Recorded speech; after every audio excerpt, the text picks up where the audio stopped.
उसके साथ हम ये सारी बातों को शेयर करते हैं जो हमें मोटिवेट कर सकता है, हमारी गलतियों के बाद भी हमें एनकरेज कर सकता है, आगे बढ़ने की उम्मीद दे सकता है, आगे बढ़ने की एक रोशनी दिखा। Hello friends, welcome to another vlog. आप देख रहे हैं पॉजिटिव वाइब्स ओनली और मैं हूं डॉक्टर सरिता। फ्रेंड्स, आज जिस टॉपिक पे हम बात करने वाले हैं वो हमारी ज़िंदगी में बहुत ही अहमियत रखता है और इस टॉपिक के ऊपर बात करते समय मुझे भी बहुत खुशी हो रही है और उम्मीद करती हूँ कि इस टॉपिक को सुनने के बाद आपको भी अच्छा लगेगा और आपको भी कुछ यूज़फुल टिप्स मिल पाएंगे। तो फ्रेंड्स, मैं आज टॉपिक को लेकर आई हूँ कि हमारी ज़िंदगी में हम बहुत सारी रिलेशनशिप्स को निभाते हैं। हमारी रिलेशनशिप जो होती है उसमें हम बहुत ही डिफरेंट टाइप से लोगों के साथ रिएक्ट करते हैं, बिहेव करते हैं और अपनी ज़रूरत के मुताबिक भी बिहेव करते हैं। सबसे पहली जो रिलेशनशिप जो हमारे ज़िंदगी में होती है वो एक ऐसी रिलेशनशिप होती है जो इनफॉर्मल तो होती है, उसके साथ साथ हमारे उन लोगों के साथ बहुत ही कम दोस्ती होती है और उनके बारे में या हमारे बारे में वो बहुत कम जानते हैं और जिनसे हम केवल हाय हेलो करते हैं या कभी बहुत थोड़ी सी बात की या उनको देख के मुस्कुरा दिया। ऐसी रिलेशनशिप में कई बार हम देखते हैं कि हम बहुत बार जब शॉपिंग के लिए जाते हैं तो हमारी शॉपिंग जिन शॉप्स से हम करते हैं या मॉल से करते हैं तो वहाँ पर हमारी कुछ ना कुछ पहचान बन जाती है और जब हम वहाँ पर फ्रिक्वेंटली जाती रहती हैं तो हमारी एक उनके साथ भी रिलेशनशिप हो जाती है। उसके साथ साथ चलते फिरते भी हम बहुत सारे लोगों से मिलते हैं और बातचीत करते हैं। और दूसरी जो रिलेशनशिप आती है वो आती है फॉर्मल रिलेशनशिप, जो हमारे प्रोफेशनल लाइफ से रिलेटेड होती है और उसके साथ साथ हमारे जितने भी काम होते हैं, हम प्रोफेशन से रिलेटेड जो भी काम करते हैं उनके साथ हमारी वो रिलेशनशिप बिल्ड होती है और उसमें भी हम ट्रस्ट के साथ भी काम करते हैं और हमारा अफेक्शन भी होता है और कई बार हम पार्टीज़ के ज़रिए या छोटी मोटी गैदरिंग के ज़रिए भी हम आपस में मिलते जुलते बातचीत करते रहते हैं।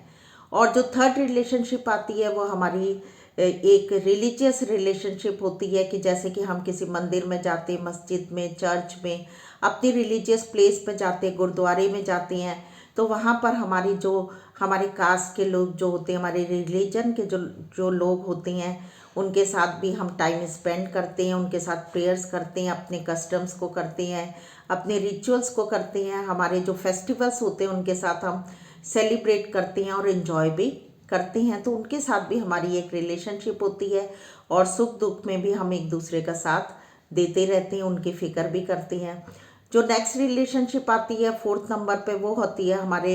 रिलेटिव्स होते हैं, जो हमारे रिश्तेदार, चाहे वो हमारे लोकल में रहने वाले रिलेशनशिप हम उनके साथ मेंटेन करते हैं या फिर हमारे रिलेटिव्स ऐसे होते हैं जो दूर के होते हैं और डिस्टेंस में रहते हैं और हम उनके कांटेक्ट में रहते हैं, उनसे बातचीत करते रहते हैं, वो हमारे डिस्टेंस रिलेशनशिप के अंतर्गत आते हैं और हम उनके साथ भी बहुत सारी बातों को अपनी शेयर करते हैं और अपनी जो फैमिली जो हमारे कल्चर्स होते हैं उनको भी पूरा करते हैं। और बहुत बार शादी ब्याह के मौक़ों पर और बहुत सारे जो ऐसी इम्पोर्टेंट जो रिलीजियस कस्टम्स भी होते हैं जो हम अपनी फैमिली के तौर पे करते हैं तो उनको इनवाइट करते हैं, अपने घर पे ठहराते हैं और टाइम भी स्पेंड करते हैं और उनके यहाँ भी हम जाते हैं, जैसे कि बच्चे का नामकरण है या फिर शादी का मौका, सगाई का मौका और इस तरीके से, या कोई विशेष पूजा घर पे रखी गई हो या प्रेयर रखी गई हो तो वहाँ पर भी हम इकट्ठे होते हैं। जो सबसे इम्पॉर्टेंट जो फिफ्थ नंबर पर रिलेशनशिप आती है वो होती है हमारी फैमिली में, जो हमारे आपस में एक दूसरे के साथ हम रिलेट होते हैं और उसमें हमारी फैमिली के साथ तो हम पूरे सारी चीज़ों को ही मेंटेन करते हैं। लेकिन सबसे इम्पॉर्टेंट जो मैं आज बात करने वाली हूँ वो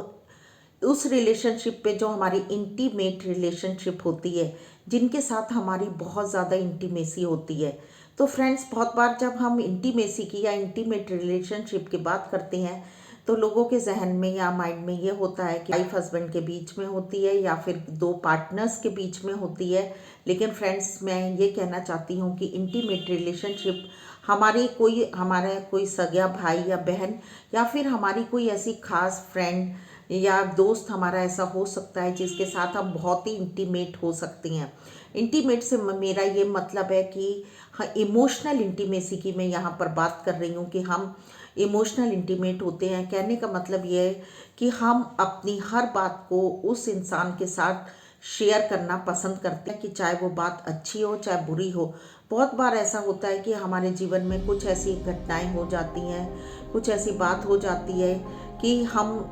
बहुत ही ज़्यादा डिप्रेशन में होते हैं, स्ट्रेस फील करते हैं, चिंता में होती हैं और हमें कोई रास्ता नहीं सूझता। और हम ये सोचते कि इस वक्त में हम किससे शेयर करें अपने दिल की बात कहीं, और कैसे हम अपने सारे हाल को बताएं। खासकर उस वक्त जब आपकी वजह से कुछ ना कुछ नुकसान हुआ है, या आपकी वजह से ही कुछ ना कुछ ऐसी टेंशन हुई हो, उस वक्त तो हमें किसी ऐसे की ज़रूरत होती है जो हमारी गलतियों के बाद भी वो हमें एक्सेप्ट कर ले। तो ऐसी रिलेशनशिप हमारी, ज़रूरी नहीं कि वो हमारा पार्टनर ही हो, हमारा कोई लाइफ में कोई भी ऐसा इंसान हो सकता है जो जिससे हम सब कुछ शेयर करते हैं। कई बार ऐसा होता है कि हम जानबूझकर, तो जो गलतियां होती हैं तो वो होती हैं, वो तो एक तरह से गुनाह होता है या पाप भी हम कह सकते हैं। लेकिन कुछ गलतियां ऐसी होती हैं, फॉल्ट ऐसे होती हैं जो हम खो जाती हैं, क्योंकि इंसान तो गलतियों का जो है वो पुतला है। इंसान को गलतियों का पुतला इसलिए कहा गया है कि कोई भी इंसान जो होता है वो परफेक्ट नहीं होता है, और कहीं ना कहीं हम अपने जीवन में अपनी ज़िंदगी को जीते जीते कुछ ना कुछ गलतियों को कर ही देती हैं। लेकिन उस गलती को करने के बाद हमें अपने आप पर ही बहुत गुस्सा आता है, पछतावा होता है, और उसके बाद हमें कोई ना कोई ऐसा व्यक्ति चाहिए जो हमें इस स्ट्रेस में से निकाल सके। तो जिसके साथ हम ये सारी बातों को शेयर करते हैं, जो हमें मोटिवेट कर सकता है, हमारी गलतियों के बाद भी हमें एनकरेज कर सकता है, आगे बढ़ने की उम्मीद दे सकता है, आगे बढ़ने की एक रोशनी दिखा सकता है, उस इंटीमेसी की मैं बात कर रही हूँ। तो ज़रूर हमारी ज़िंदगी में हर इंसान के साथ कोई ना कोई ऐसा व्यक्ति होगा, और आपके जीवन में कौन है ऐसा व्यक्ति, उसे भी कमेंट बॉक्स में ज़रूर लिखिएगा। क्योंकि आपका और मेरा भी एक रिलेशनशिप है कि आप मेरे वीडियोस को देख रहे हैं, और मैं आपके कमेंट के ज़रिए आपके व्यूज़ को भी जानती हूँ। तो दूर का ही सही डिस्टेंस रिलेशनशिप, लेकिन हमारे बीच में भी एक मेंटेन होता है, एक यूट्यूबर के बीच में और एक जो व्यूवर्स होते हैं उनके बीच में भी। तो आपकी ज़िंदगी में कौन ऐसा पर्सन है जो बहुत इतनी अहमियत रखता है कि जिससे आप सबको शेयर कर सकें। तो फ्रेंड्स, हम बात कर रहे थे कि इंटीमेट रिलेशनशिप में हम अपनी सारी बातों को ऐसे व्यक्ति से शेयर करते हैं। अब देखा जाए कि मैं एग्जाम्पल के तौर पे आपसे बताती हूँ कि कई बार क्या होता है कि हम बहुत ही एजुकेटेड हैं, सब नॉलेज है हम सब कुछ अवेयर होने के बाद भी, जैसे कई बार मेरी एक फ्रेंड थी, उसके साथ क्या हुआ कि साइबर क्राइम के बारे में भी हम सब कुछ जानते हुए भी, और उसके बाद भी उसके साथ ऑनलाइन फ्रॉड हो गया, और उसके पास एक ऐसे ही कहीं से फ़ोन आया और उसने अपनी सारी जो पर्सनल इन्फॉर्मेशन थी दे दी, और उसके बैंक अकाउंट से 50,000 रुपये निकल गए। तो इस तरीके से वो बहुत घबराई थी, परेशान थी, वो सोच रही थी कि मैं अपने हस्बैंड से भी कैसे शेयर करूं। तो उसने मुझे अपनी ये सारी बातों को शेयर किया और बताया, और वो बहुत ही ज़्यादा स्ट्रेस में थी। फिर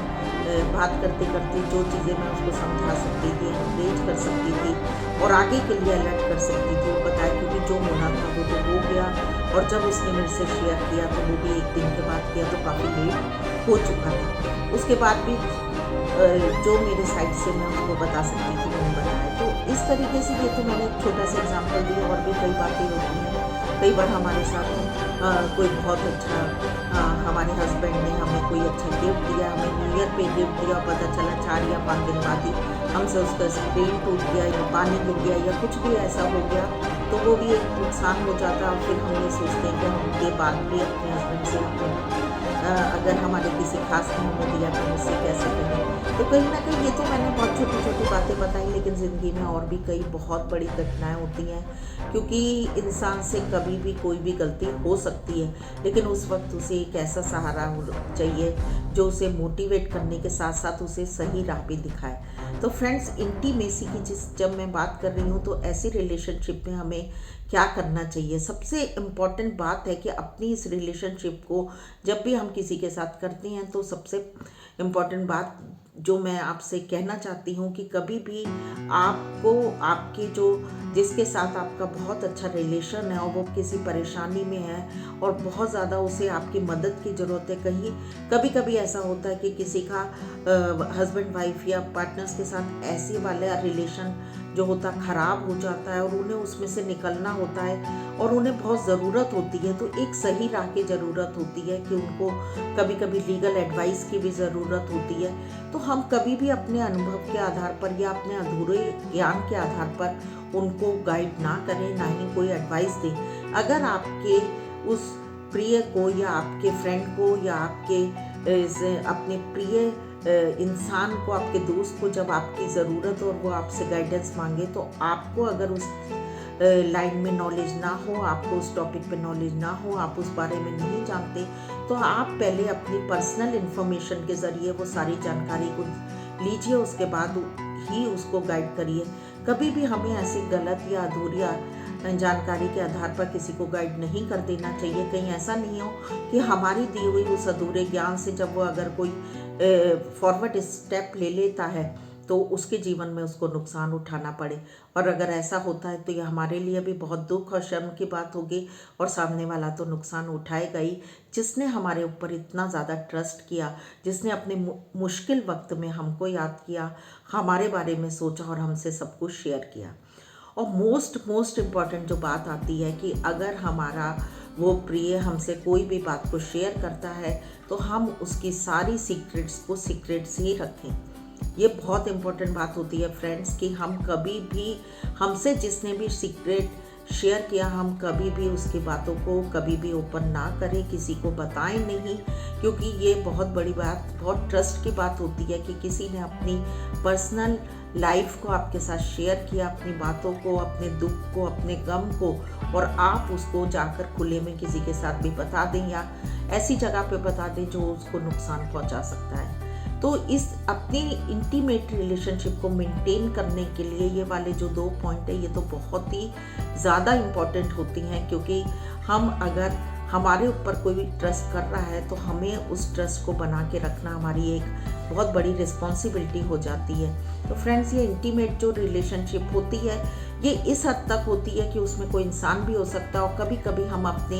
इस इंटीमेट रिलेशनशिप को अपने गॉड के साथ भी बनाते हैं, अपने ईश्वर के साथ, अपने अल्लाह के साथ भी बनाते हैं, और जिस भी आपका जो देवता है या ईश्वर जिस पे आपका पूरा भरोसा रहता है, उसके साथ बैठ के आप अपने दुख को शेयर करते हैं। और जैसे ईश्वर हमें संतावना देता, हमारे लिए मार्गदर्शन देता, हमें सही राह दिखाता है, और वो हमारी कमी या घटी पे, हमारी जो गलतियाँ उन पे वो हंसता नहीं बल्कि हमारी मदद करता है। वो हाँ, सर्वशक्तिमान ईश्वर जो है, वो गॉड जो है, हमारी मदद करता है। तो उसी तरीके से उसके बनाए हुए जो बंदे हैं, उस गॉड के, ऑलमाइटी गॉड के जो बनाए हुए जो बंदे हैं, वो भी हमारे ऊपर, अगर हमारे साथ किसी का ऐसा अच्छा ट्रस्टफुल रिलेशनशिप है, इंटीमेट रिलेशनशिप है, तो हम उसके भी यकीन को ज़रूर बना के रखें। और उसी रिलेशनशिप को मेंटेन करने का ये बहुत ही इम्पॉर्टेंट तरीका होता है, क्योंकि अगर हम पहली बात ये कि हमने उसे गलत गाइडेंस दी, उसके लाइफ में नुकसान हुआ, तो उसका सारा भार मैं सोचती हूँ कि उस इंसान के ऊपर आता है जिसने उसे गलत गाइड किया। और दूसरी बात यह कि अगर हमने किसी की सीक्रेट्स को ओपन किया तो उसकी गुप्त बात को बताकर ये बहुत बड़ा पाप ही एक तरीके से हमने गुनाह किया है, क्योंकि ये सारी बातें जो होती है ये इमेच्योरिटी की बातें होती हैं। जो भी मैच्योर पर्सन होता है वो अपनी लाइफ में कभी भी इन गलतियों को नहीं करता। उसके साथ साथ फ्रेंड, जो 3rd नंबर पे आता है कि हम, जो इंसान हमसे अपनी परेशानियों को शेयर कर रहा है, अपनी इस दुख को, गम को बता रहा है, तो हम कैसे उसको उस गम में से बाहर निकालें, उस दुख में से बाहर कैसे हम उसको मोटिवेट करें। उसके लिए हमें टाइम देना पड़ेगा। अगर वो लोकल में है तो हम उसके साथ टाइम स्पेंड करें, अगर वो पर्सन हमसे दूर है तो हम अपने मैसेजेस के ज़रिए, अपने कॉल्स के ज़रिए और उसको पूरे टाइम मोटिवेट करते रहें और उसको एक आगे बढ़ने की रोशनी दिखाने में मदद करें, और उसके साथ साथ उसको इतना इंकरेज करें कि वो उससे निकल के फिर से कुछ और अच्छा करने के लायक हो। और फ्रेंड्स, जब हम ऐसा कुछ अच्छा करते हैं और इतनी सहजता से और इतने प्यार से, इतने अपनेपन से इस रिलेशनशिप को मेंटेन करते हुए हम आगे बढ़ते हैं, तो हमें भी तसल्ली मिलती है और दूसरे की ज़िंदगी में भी हमारी वजह से बहुत अच्छा सुकून आता है, खुशियाँ आती हैं। तो फ्रेंड्स, ये एक ऐसा मेरे दिल में आया कि मैं आप लोग के साथ शेयर करूं। और वाकई में ये सारी बातें जो होती हैं वो हमारे लिए एक ईश्वर के साथ अच्छा संबंध बनाने में भी एक मददगार होती हैं, क्योंकि हम उसके बनाए हुए बंदों को हम उस तरीके से ही प्यार करते हैं जैसे हम चाहते हैं कि लोग हम पर ट्रस्ट करें और हमारे से वैसे ही प्यार करें जैसे हम उनसे प्यार करते हैं और अपनेपन को देते हैं। वैसे ही वो ही वाला अपनापन, वो प्यार, मोहब्बत, वो यकीन जो है वो हमें दूसरे से भी मिल सके। उम्मीद करती हूँ फ्रेंड्स, ये वीडियो आपके लिए ज़रूर बहुत ही हेल्पफुल रहेगा। और अगर आपको कुछ जो बातें इसमें अच्छी लगी उसे भी शेयर करें, कमेंट बॉक्स में लिख के दें। उम्मीद करती हूँ कि आगे भी आप इसी तरीके के वीडियोस देखना पसंद करेंगे। मिलते हैं नेक्स्ट वीडियो में। Till then bye bye. अपना और अपनों का ध्यान रखें, हमेशा खुश रहें, अपनी ज़िंदगी के फैसलों को सोच समझ के लें। Stay blessed, be happy, take care.